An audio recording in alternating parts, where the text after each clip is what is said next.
하박국은 그야말로 격동의 시기를 살았던 선지자라고 할 수가 있습니다. 그래서 하박국서와 하박국이 전하는 메시지를 이해하려면 약간의 역사 공부가 필요합니다. 조금 복잡할 수 있고 여러 사람과 여러 사건들이 등장할 수 있지만 간략하게 하박국이 지나가고 있는 시대상을 설명하면 이와 같을 것입니다.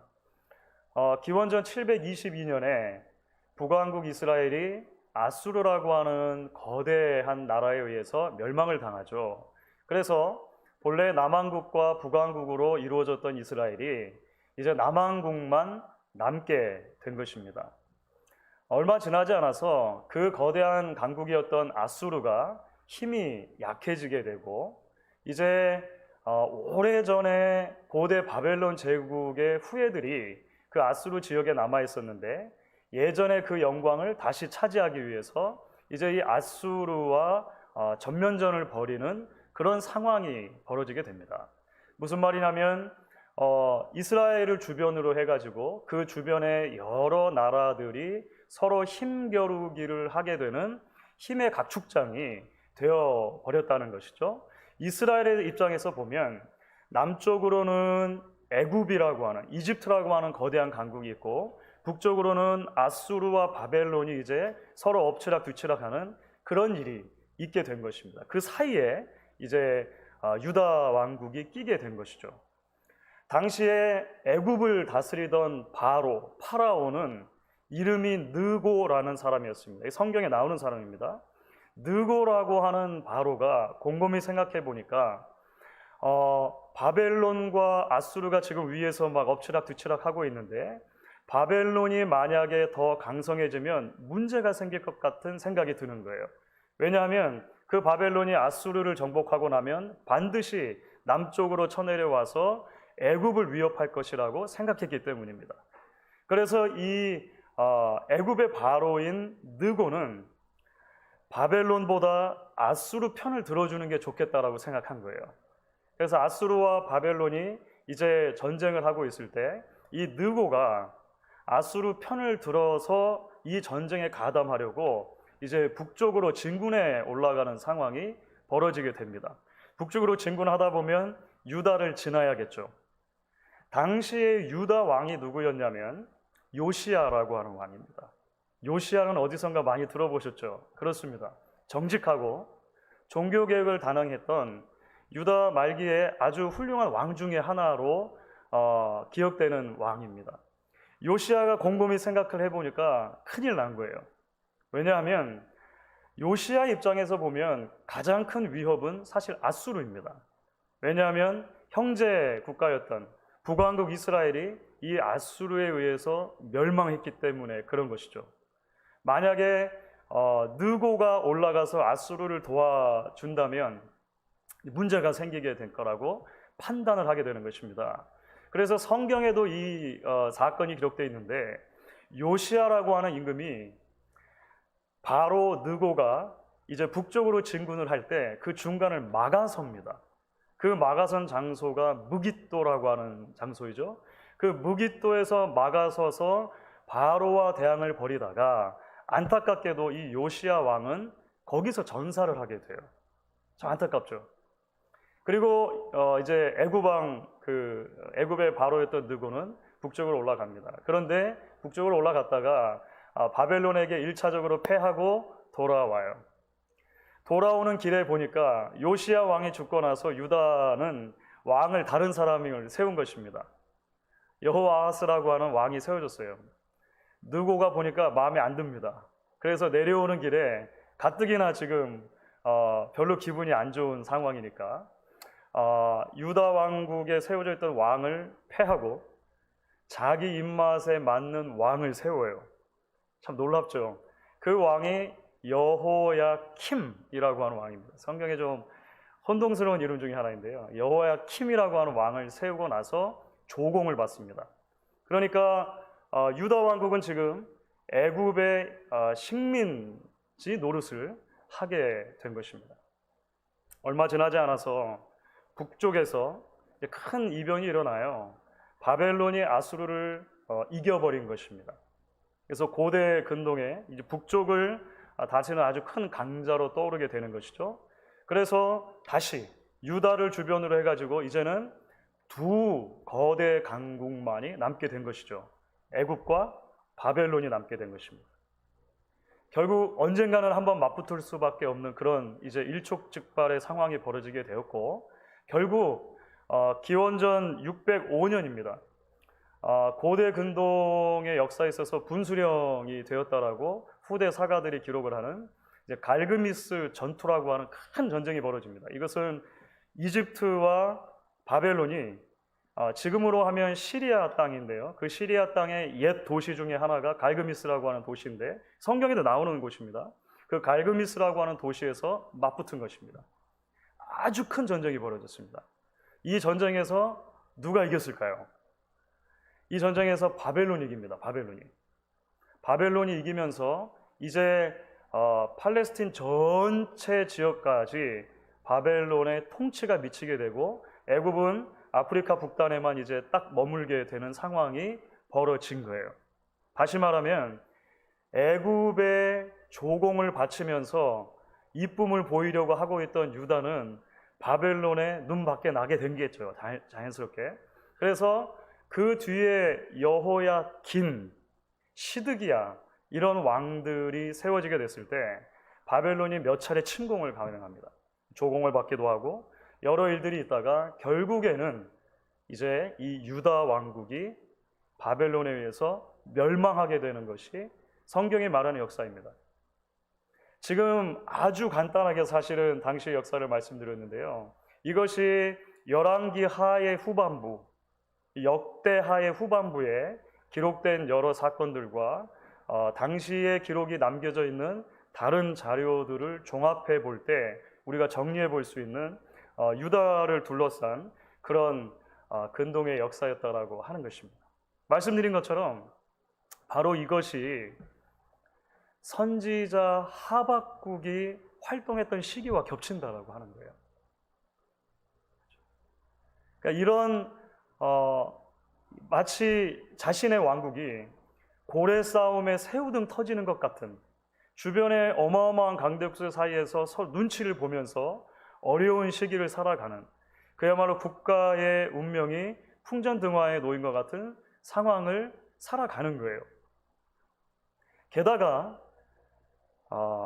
하박국이 활동했던 시기의 왕들, 그러니까 방금 전에 말씀드렸던 유다 왕국의 마지막 몇 왕들, 그러니까 요시야 왕이라고 하는 비교적 정직하고 비교적 하나님의 마음에 합한 왕이 있었지만 그 뒤에 세워졌던 여호야킴, 여호야긴, 그리고 시드기야 전부 다 무능력하고 게다가 악한 왕들이었다라고 하는 거예요. 부패할 대로 부패한 왕들이었죠. 그러니까 내우 외환의 시기를 살아가고 있었고 그야말로 답이 없는 시기, 일종의 절망의 시기를 살아가며 선지자 노릇해야 했던 것이 바로 하박국이 처해있던 상황이었다라고 하는 것입니다. 여러분, 그래서 하박국서는 다른 선지서들과 비교했을 때 조금 독특한 특징이 있습니다. 그게 뭐냐면 1장부터 해가지고요, 선지자의 질문으로 시작을 한다는 것입니다.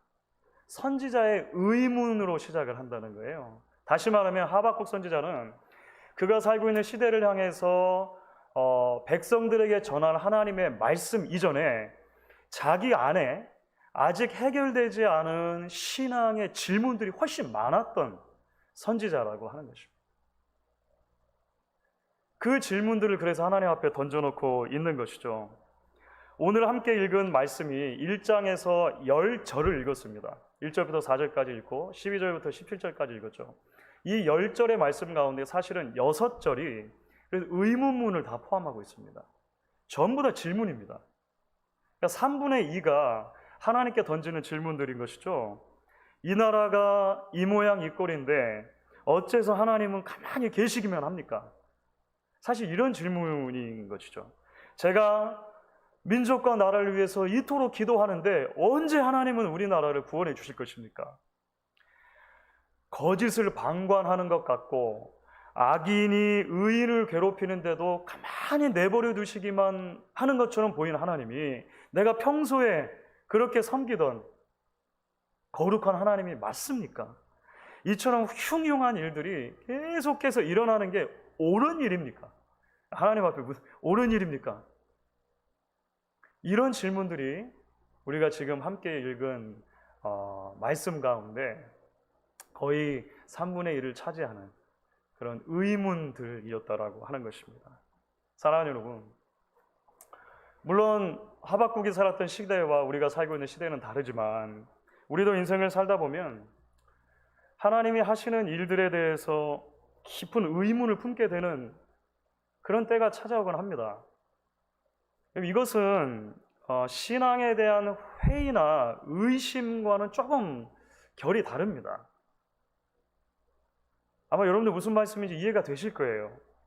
여러분 오늘 12절 말씀을 보면 선지자가 하나님 앞에 이렇게 고백을 해요.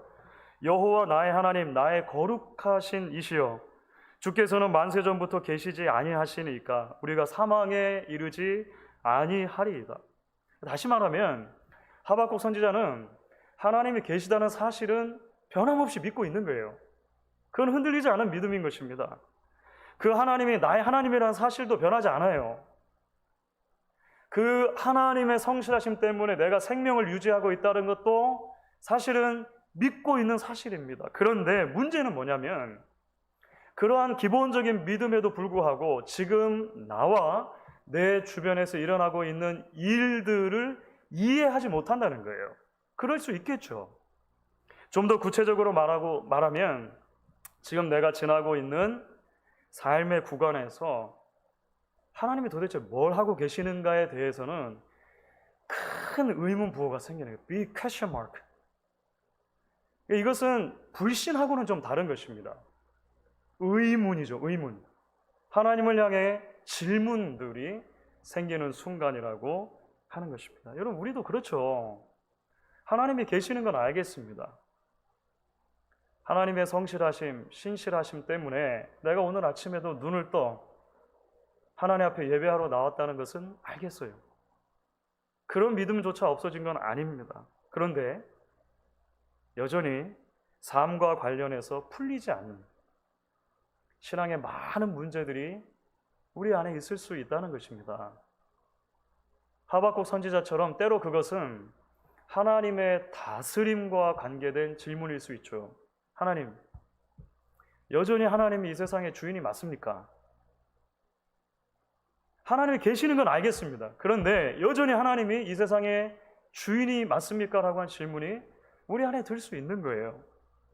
때로는 온 세상에 관영하고 있는 불의와 부정에 대한 질문이 우리에게도 생길 수 있습니다. 하나님이 살아계시는데 어떻게 이런 끔찍한 일들이 여전히 끊이지 않고 일어납니까? 하나님 아시죠? 제가 하나님 믿습니다. 하나님이 살아계신 건 알겠습니다. 그런데 어떻게 여전히 이 땅에는 이런 악들이 존재하는 것입니까? 어떻게 저런 파렴치한 사람들이 저보다 돈도 많이 벌고 더 건강하게 사는 것 같고 사람들에게도 인기도 많은 것 같습니까? 라고 하는 질문들이죠. 팬데믹을 지나고 있는 우리 모두에게는 아마 직접적으로 드러나지 않더라도 공통적으로 가지고 있는 질문들이 있을 것 같아요. 왜라고 하는 질문과 어느 때까지라고 하는 질문입니다. 성경에도 많이 등장하는 질문이죠. 근데 왜입니까? 어느 때까지입니까? 라고 하는 질문입니다. 문제는 이렇게 해결되지 않은 이런 종류의 신앙의 질문들이 때로 우리를 두려움으로 몰아간다는 것입니다. 하나님을 믿기는 하지만 아직 해결되지 않은 수많은 질문들이 우리의 마음 상태를 불안과 염려와 근심의 상태로 쉽게 몰아넣을 수 있기 때문에 그런 것이죠. 그렇기 때문에 여러분, 우리는 이제 이 하박국서 전체를 통해서 선지자가 자신이 경험하고 있는 이 깊은 신앙의 의문점들을 어떤 방식으로 해결해 가는지를 주목해 볼 필요가 있는 것 같습니다. 왜냐하면 한 주석가가 말한 것처럼 사실 하박국서는 어떤 면에서 보면 모든 신앙 여정의 축소판과 같기 때문에 그렇습니다. 하박국서는 석 장밖에 안 되는 아주 짧은 성경의 책입니다. 그런데 놀랍게도 이 하박국서는 1장에서 2장으로, 2장에서 3장으로 넘어갈 때 아주 흥미로운 변화를 보여주는데요. 그런 의문에서 깨달음으로, 그리고 그 깨달음에서 하나님을 향한 찬양으로 놀랍고 아름답게 변화하는 모습이 이 짧은 책 안에 드러나 있다라고 하는 거예요. 그래서 1장의 분위기와 2장의 분위기, 그리고 3장의 분위기가 급격한 변화를 이루어 간다는 것을 우리는 하박국서를 읽을 때 깨닫게 되는 것이죠. 그래서 우리는 이 하박국이 지나고 있는 영적인 고뇌와 그 해결을 통해서 우리의 신앙과 삶의 여정을 비추어 볼 수 있고 또 신앙적인 교훈을 얻을 수 있다고 믿는 것입니다. 여러분, 무엇보다 먼저 선지자가 자신의 마음에 가득 찼던 그런 신앙의 의문들 있지 않습니까? 그런 질문들을 해결해 가는 데 있어서 그 출발점이 무엇이었는지를 우리가 다시 한번 깊이 생각하는 것이 중요할 것 같습니다. 오늘 우리가 다 읽지는 않았습니다만 사실 이제 우리가 하박국서 전체를 통해서 메시지를 살펴보는 것인데요. 특별히 하박국서 2장 1절에 이제 이 변화의 출발점이 잘 소개가 되어 있습니다. 여러분, 성경을 가지신 분들 한번 같이 찾아보시고 읽으면 좋겠는데요. 2장 1절 말씀 여러분 같이 한번 읽도록 하겠습니다. 내가 내 파수하는 곳에 서며 성루에 서리라. 그가 내게 무엇이라 말씀하실는지 기다리고 바라보며 나의 질문에 어떻게 대답하실는지 보리라 하였더니. 그렇습니다, 여러분. 믿음의 여정에서 맞부딪히는 수많은 질문들 속에서 침체와 두려움에 빠지지 않고 오히려 하나님을 온전히 이해하고 하나님의 뜻을 발견하게 되어지는, 그리고 더 깊은 신앙의 세계로 나아가는 출발점이 바로 여기에 있습니다. 그 출발점은 기다림이라고 하는 것입니다. 기다림.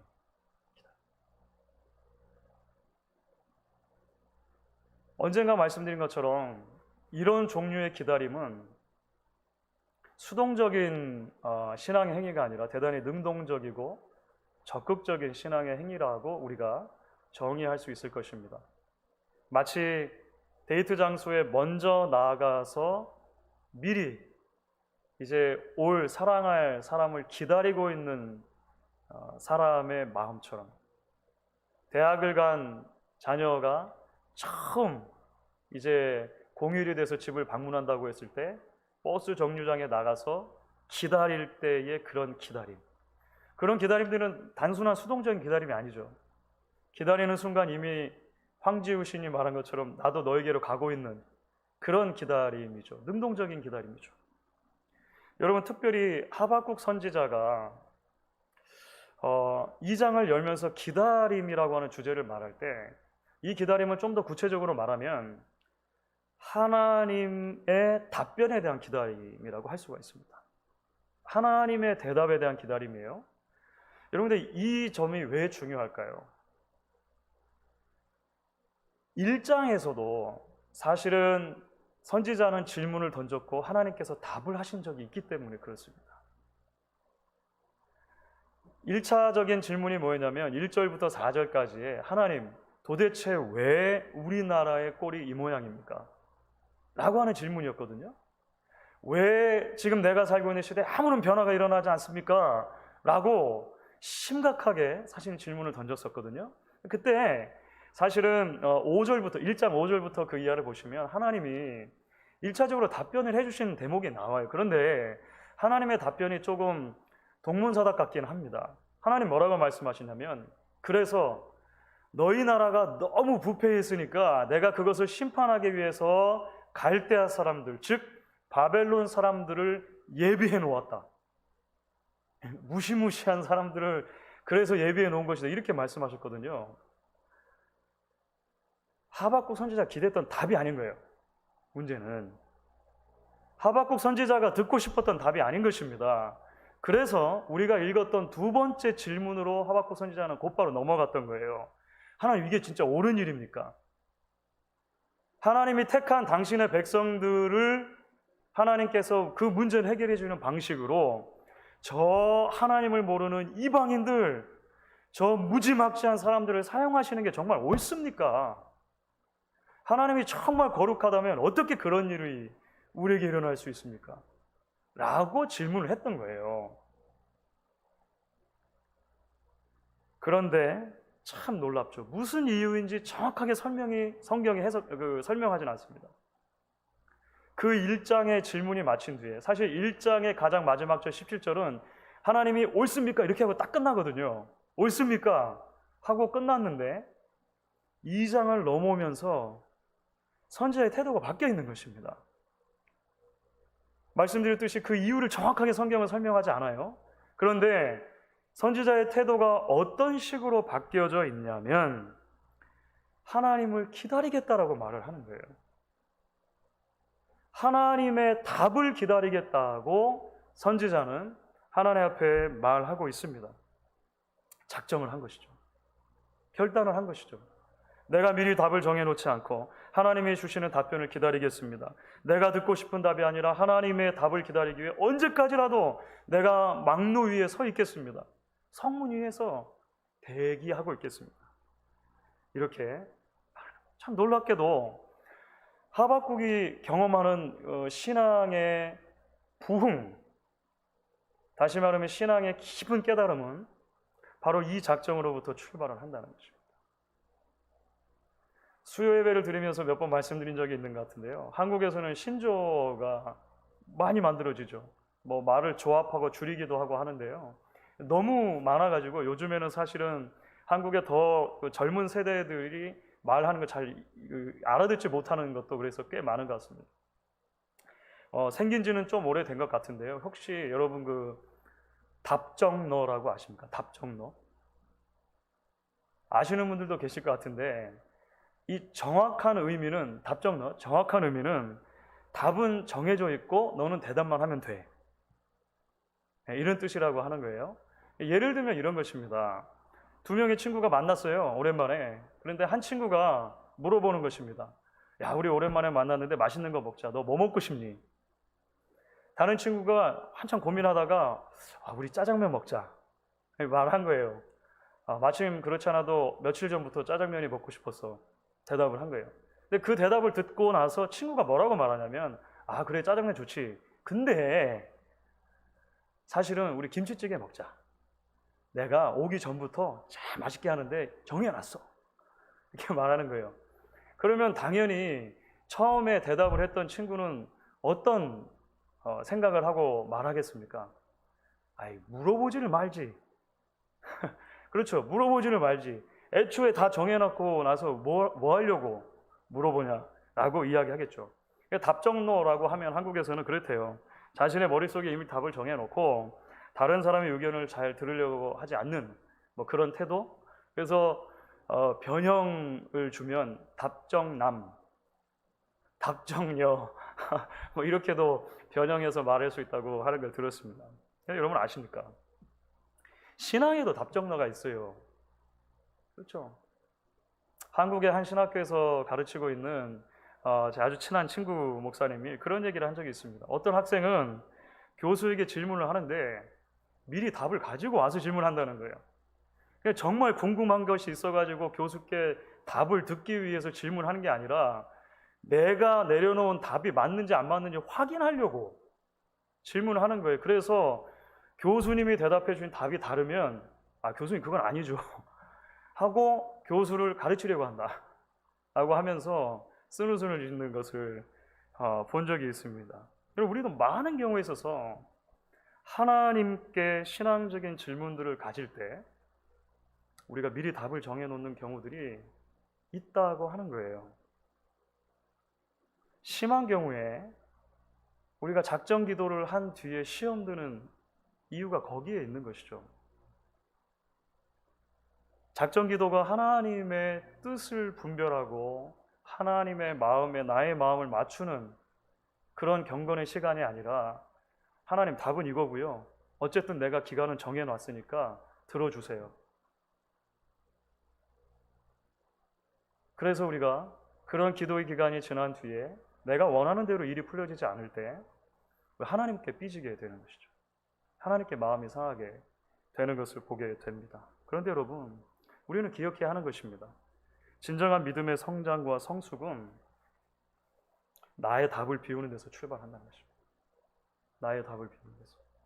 나의 답이 아니라 하나님의 답에 나의 눈과 나의 마음과 나의 귀를 오로지 쏟아놓겠습니다라고 결단하는 것에서부터 신앙의 성장과 성숙이, 신앙의 개혁이 출발한다고 하는 것입니다. 여러분, 이렇게 하박국 선지자가 인내와 겸손 가운데 하나님을 기다렸을 때, 이제 오늘 2장을 보시면 하나님의 두 번째 답변이 나와요. 2장 거의 전체가 이 하나님의 답변으로 그래서 채워져 있죠. 내가 여호와를 기다리고 기다렸더니 여호와께서 내게 귀를 기울이시고 들으셨습니다라고 했던 그 시편 40편의 고백이 생각나는 대목인 것 같아요. 하나님께서 기다리고 있는 하박국 선지자를 찾아오셔서 조금 더 역사의 큰 그림을 보여주시기 시작하십니다. 하나님이 유다 민족과 지금 그 유다 민족을 위협하고 있는 바벨론에 대해서 어떤 계획을 가지고 계시는가 큰 틀 안에서 이야기를 해주세요. 결국 어떻게 그 바벨론도 심판을 받게 될 건가, 뭐 이런 이야기이죠. 그런데 이 묵시의 말씀을 이제 주시면서, 이 계시의 말씀을 주시면서 하박국에게 그 말씀을 판에다 기록하라고 하시거든요. 그 기록하라고 하는 말씀 뒤에 이런 말씀을 하시는데, 하박국 2장 3절입니다. 그럼 같이 한번 2장 3절 읽어보도록 할게요. 같이 읽습니다. 이 묵시는 정한 때가 있나니 그 종말이 속히 이르겠고 결코 거짓되지 아니하리라. 비록 더딜지라도 기다리라. 지체되지 않고 반드시 응하리라. 하나님이 말씀하시는 내용의 핵심 가운데 하나도 이것인 거예요. 하나님의 뜻과 계획이 하나님의 때에 이루어질 것이다. 이루어질 것이다. 지금은 비록 다 이해하지 못하는 것이 있을지라도 그 하나님의 뜻과 계획 안에, 하나님의 답 안에 너 자신을 던져 넣는 것, 그것이야말로 신앙의 더 깊은 자리로 나아가는 것이다라고 말씀을 하시는 거죠. 그래서 이제 하박국서에서 아주 중요한 주제 중에 하나인 4절 말씀으로 넘어가는 거예요. 4절의 후반부를 보시면 이런 대목이 나오죠. 의인은 그의 믿음으로 말미암아 살리라 라는 말씀이 여기 나오는 거예요. 구약 성경 전체를 통틀어 가지고 믿음과 관련해서 아주 중요한 메시지 중에 하나가 됩니다. 나중에 바울은 복음과 믿음의 관계를 설명할 때 이 하박국서의 말씀을 인용해서 설명해요. 우리가 잘 아는 말씀 중에 하나입니다. 로마서 1장 17절이죠. 복음에는 하나님의 의가 나타나서 믿음으로 믿음에 이르게 하나니 기록된 바 오직 의인은 믿음으로 말미암아 살리라 함과 같으니라. 여기서 말하는 믿음은 하박국이 처음에 가지고 있었던 아주 기본적인, 하나님이 계시는 건데 알겠습니다. 나의 생명이 하나님 때문에 있는 것은 알겠습니다. 여기서 말하는 믿음과 한 단계 더 나아간 믿음이라고 이야기할 수 있겠죠. 내가 다 이해할 수 없지만 그럼에도 불구하고 전적으로 하나님을 신뢰하겠습니다. 원하는 답이 아닐 수 있지만 하나님을 의지하겠습니다. 예상했던 시간대에서 벗어날 수 있지만 저는 하나님의 시간표를 붙들겠습니다. 하나님 안으로 내 자신을 던져놓겠습니다 라고 하는 결단이 이런 종류의 믿음이라고 하는 것입니다. 복음을 우리가 믿는다고 하는 것은 그런 것이죠. 내가 하나님 앞에 내세우려고 했던 자그마한 것까지도 내려놓고 전적으로 십자가 위에서 자신을 쏟으신 예수 그리스도 안에서만 나를 구원하신다는 하나님을 붙들기로 결단하는 거예요. 그래서 사도 바울 이후로 1500년 정도의 시간이 흘렀을 때 루터라고 하는 사람이 사실 카톨릭의 수도사였던, 그래서 성당에 28개의 계단을 무릎으로 올라가면서 고행을 통해서 뭔가 거룩을 추구해보려고 노력했던 그 루터가 이 한 말씀에서, 로마서의 이 한 말씀에서, 의인은 믿음으로 말미암아 산다라고 하는 말씀에서 회심을 경험하게 되는 것이죠. 종교개혁의 출발점은 사실은 여기에 있다라고 해도 과언이 아닐 것입니다. 사랑하는 여러분, 이제 그렇기 때문에 우리는 하박국 선지자에게 일어난 이 변화를 이해할 때 하박국 3장에 나오는 선지자의 찬양을 이해할 수 있게 되는 거예요. 사실 하박국서에서 가장 우리가 잘 알고 있는 대목 중에 하나가 그것일 텐데요. 하박국 3장, 특별히 17절부터 19절 전반부까지의 찬양의 내용이죠. 비록 무화과 나무가 무성하지 못하며 포도나무에 열매가 없으며 감람나무에 소출이 없으며 밭에 먹을 것이 없으며 우리의 양이 없으며 외양간에 소가 없을지라도 나는 여호와로 말미암아 즐거워하며 나의 구원의 하나님으로 말미암아 기뻐하리로다. 주 여호와는 나의 힘이시라. 나의 발을 사슴과 같게 하사 나로 나의 높은 곳으로 다니게 하시려. 어떻게 해서 이런 찬양이 나오게 됐는지 이제 조금 더 입체적으로 이해가 되실 줄로 믿습니다. 말씀을 정리해 보도록 하겠습니다. 하박국 선지자는요, 성경에서 유일하게 이 이름을 가진 사람으로 기록이 됩니다. 하박국이라고 하는 이름 자체가 한 번 여기서만 등장을 하는 거예요. 근데 그 이름 뜻이 흥미롭습니다. 대부분의 주석가들은 이 이름의 뜻을 이제 여러 단어의 어원을 찾아서 껴안다, 포옹하다, 그러니까 embrace라는 의미로 이해를 해요. 그래서 어떤 주석가가 이렇게 설명을 합니다. 결국 그는 하나님을 향한 모든 의문의 고개들을 넘어 하나님의 답을 자신의 삶 안으로 끌어안게 되었다. 자신의 이름의 뜻처럼 embrace 하게 되었다라고 설명을 하더군요. 주 안에 사랑하는 여러분, 우리의 신앙 여정은 어쩌면 끝없는 의문과 깨달음의 연속일지 모르겠습니다.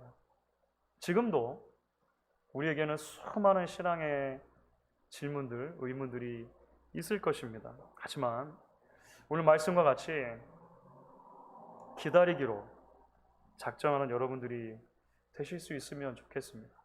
지금 지나고 있는 시간이 하나님의 답을, 나아가서 하나님 자신을 우리의 삶에 깊이 있는 자리로 품게 되는 시간.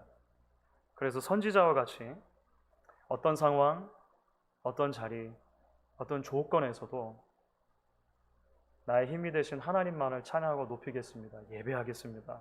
라고 결단할 수 있는 저와 여러분 될 수 있기를 주의 이름으로 간절히 축원하겠습니다.